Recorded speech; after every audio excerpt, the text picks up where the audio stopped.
విజయవాడ పశ్చిమ నియోజకవర్గంలో కూటమి అభ్యర్థి సుజనా చౌదరి తన ప్రచారం జోరుగా సాగిస్తున్నారు. నియోజకవర్గంలోని అన్ని ప్రాంతాల ప్రజలు ఆయనకు బ్రహ్మరథం పడుతున్నారు. విజయవాడ కనకదుర్గం ఆశీస్సులతో అవకాశం వచ్చిందని, ఏ డివిజన్లో చూసినా సమస్యలే కనిపిస్తున్నాయని, అధికారంలోకి వస్తే ప్రజా సమస్యల పరిష్కారానికి కృషి చేస్తానని సుజనా చౌదరి అన్నారు. దాంతో పాటు ఎంపీ అభ్యర్థి కేసినేని చిన్నికి ఓటు వేసి గెలిపించాలని కోరారు.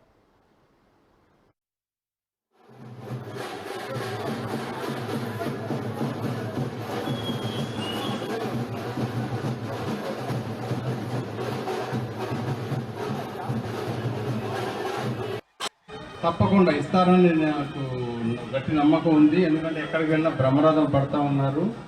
ఆ అవకాశాన్ని సద్వినియోగపరచుకొని ప్రజల మన గుండెల్లో చిరస్థాయిగా నిలబడిపోవాలి. పలానా ఎమ్మెల్యే టైంలో మా నియోజకవర్గం పరిపాలనగా చేశారు అని పేరు సంపాదించుకోవాలని అయితే మాత్రం నాకు బాగా గట్టిగా కోరిక కలిగింది. ప్రజలందరూ కూడా డెఫినెట్గా వన్ సైడెడ్గా ఓటింగ్ వేస్తారని, కమలం గుర్తుకి సైకిల్ గుర్తుకి, కేసినేని చిన్ని గారు సైకిల్ గుర్తుకి ఇద్దరిని కల్పిస్తూ డబుల్ ఇంజన్ సర్కార్ ఎలా అయితే నడుస్తుందో ఢిల్లీలో ఇక్కడ ఇద్దరికి ఓటు వేయాలి, ఇద్దరికి గెలిపించే దిశగా మీరందరూ కూడా ఏ ఒక్క క్షణం కూడా సమయం వేస్ట్ చేయకుండా మే 13వ తేదీ వరకు అహర్నిశలు కష్టపడి పనిచేయాలని చెప్పి ఈ సందర్భంగా నేను మనవి చేస్తున్నాను.